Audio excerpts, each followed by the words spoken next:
السلام عليكم ورحمة الله وبركاته. أهلا وسهلا فيكم أصدقائي في قناة المطبخ السوري مع الشيف أبو العيد. راح نحضر اليوم البيتزا بطريقة احترافية وبسيطة وغير معقدة، بعجينة قطنية طرية هشة، وصوص البيتزا كمان بطريقة سهلة ونكهة بتاخد العقل وتنافس الجاهز. والمكونات بتلاقوها في صندوق الوصف. أول شغلة عندي هلقتين كاستين مي دافي،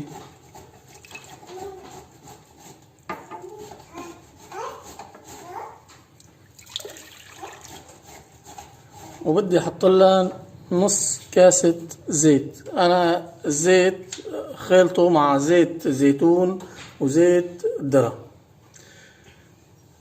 بيعطيها طعم كتير طيبة وفرق كبير بالنكهة. اي زيت بيمشي حاله معكن، يعني زيت زيتون لحاله بيمشي الحال، زيت ذرة بيمشي الحال، زيت عباد الشمس بيمشي الحال.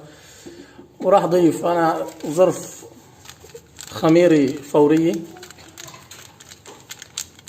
وبتقدروا تستخدموا الخميرة الحية.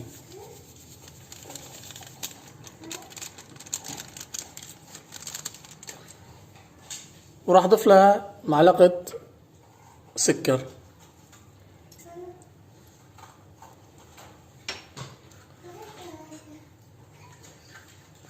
وراح حرك. وهلا بنخلط المواد مع بعضها كتير مليح تدوب معنا الخميرة وتمتزج كتير منيح مع المي والزيت.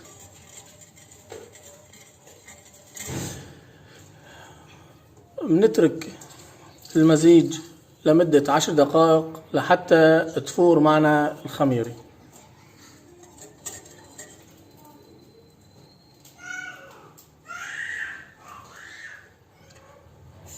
هلا بعد ما فارت معي الخميرة راح اضيف الطحين.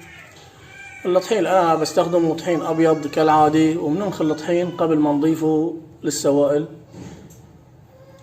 يعني هي القاعدة ثابتة،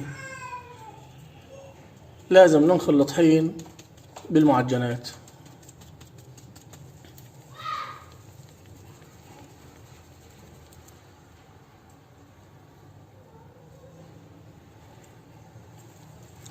انا راح اضيف 4 كاسات طحين،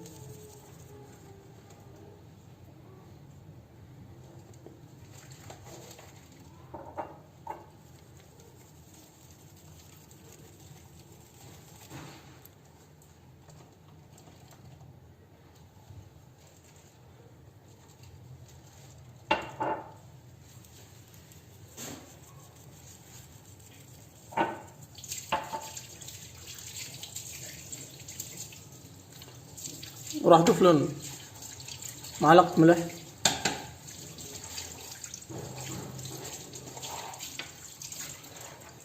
وهلا بنبلش نعجن العجينة بالايد. العجينة لازم نعجنها لمدة لا تقل عن 10 دقائق لحتى تطلع العجينة معنا قوامها كتير منيح وهشة وطرية.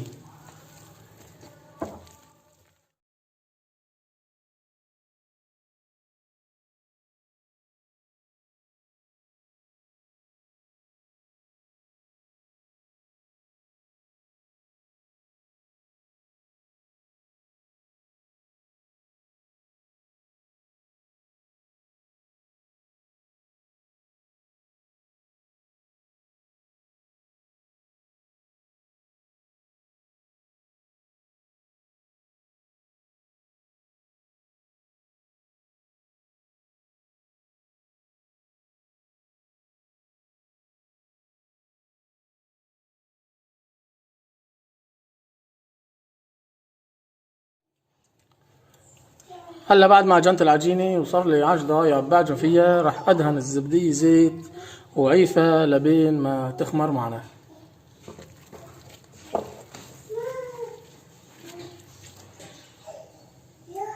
هاي زيت ما بيأثر.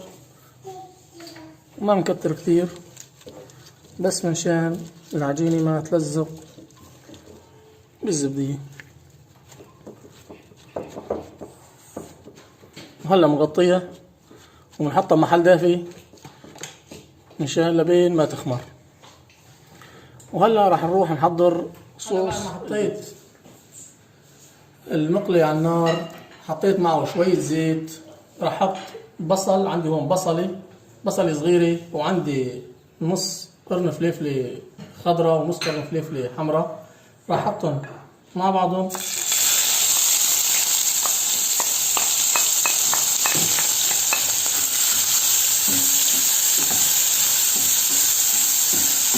وخليه لبين ما يدبل.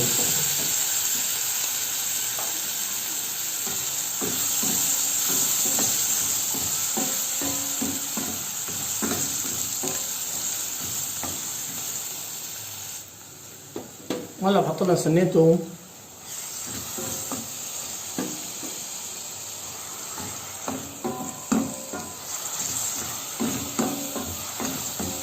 بستناهم لبين ما يدبلوا.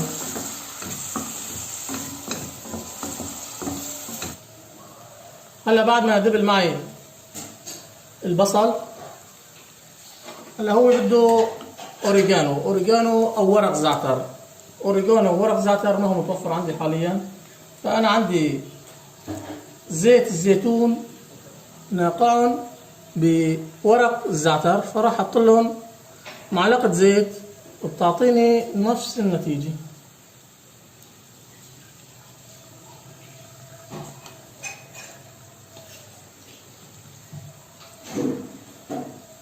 وراح اضيف لهم البهارات. عندي معلقة صغيرة بهار اسود، وعندي معلقة صغيرة كاري، وعندي معلقة صغيرة ملح، وعندي معلقة صغيرة دبس البندورة او ربة البندورة.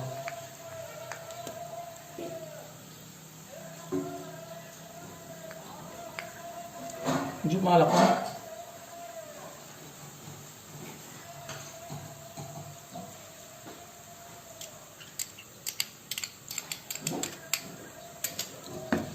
وخلط كتير مليح لحتى تنحل دبس البندورة بالزيت.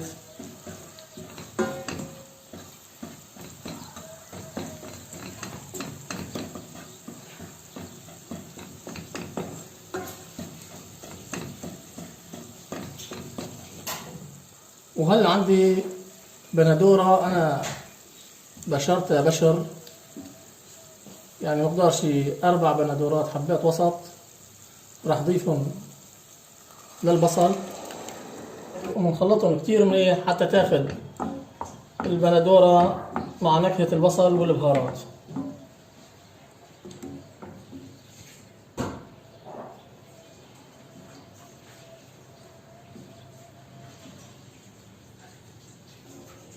وبنتركهم لحتى يغلوا ويتقل معنا الصوص. هلا هيك صار معي الصوص جاهز. لا صار كيف صار قوامه، يعني ما بدي يكون فيه مي ابدا مشان ما تشتش معنا العجينة. وهلا بنروح لمرحلة فرد العجين. هلا بعد ما اختمرت معي العجينة وصارت جاهزة، راح افرد العجينة. هلا راح افرد العجينة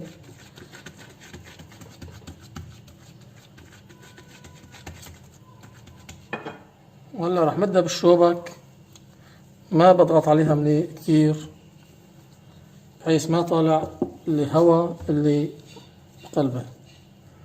بحاول اشكلها على شكل دائرة.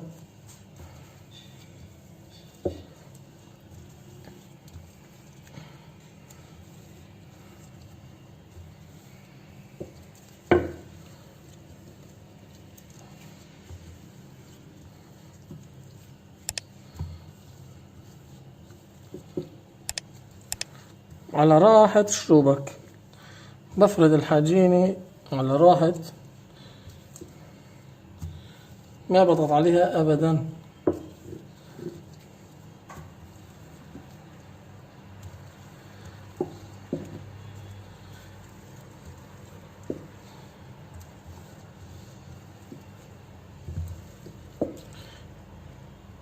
حاول تكون كلها مستوى واحد.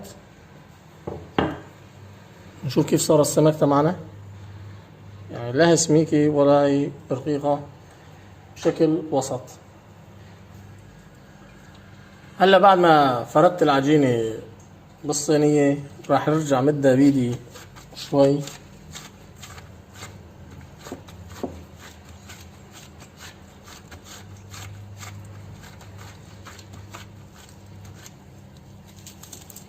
راح اشرح الكف وراح اضغط عليها بروس اصابعي.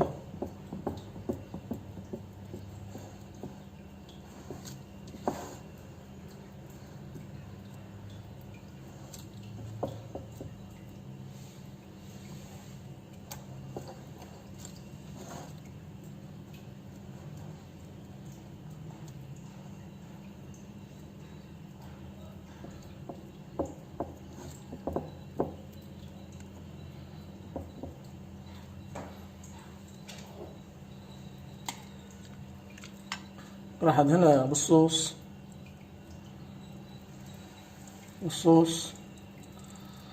نعمل له الحركة الدائرية.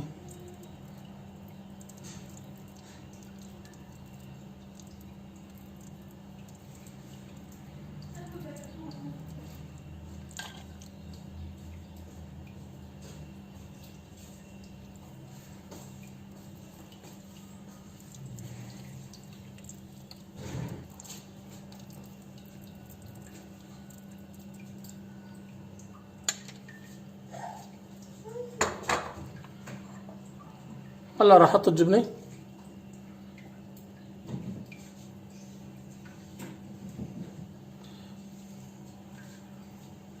الجبنة بحاول ما احطها، ما اقربها على الاحراف لانه بدها تذوب معي. طبعا الجبنة اللي عم بستخدمها هي جبنة موزاريلا.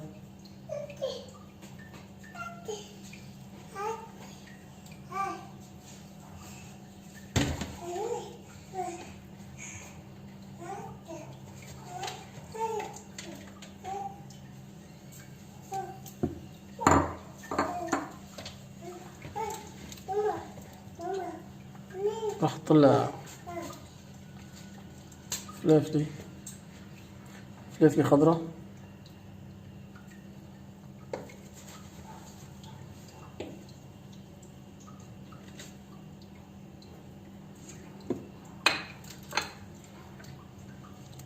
وراح احط لها مرتديلا، شرحات مرتديلا،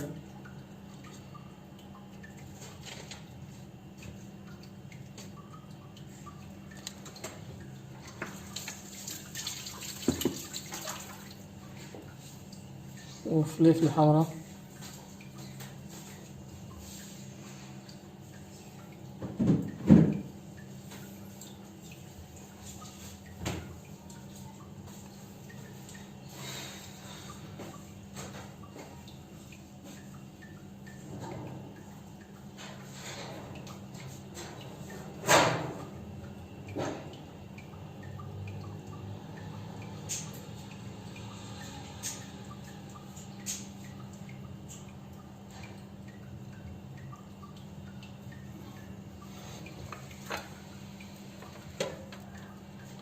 راح احط لها شوي زيتون اخضر.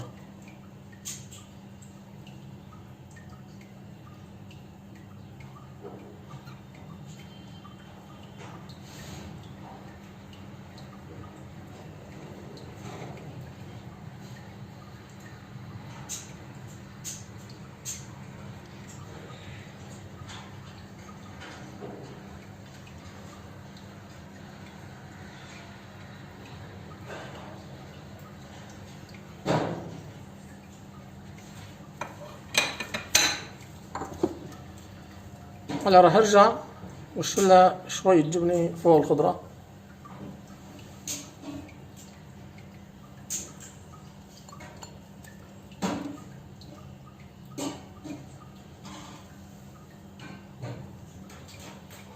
هلا بنحط البيتزا بالفرن على درجة حرارة لازم تكون قوية. بدنا نحط البيتزا من الطبقة التحتانية لحتى تتحمر معنا من الأسفل. بعدين بنحطها من الطبقة الفوقانية لحتى يتحمر معنا الوجه.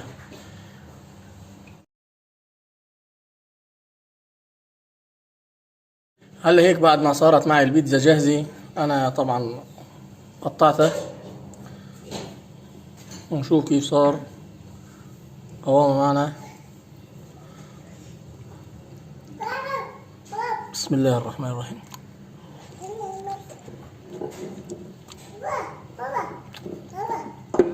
طعمي ولا أروع من هيك، طعمي خرافية.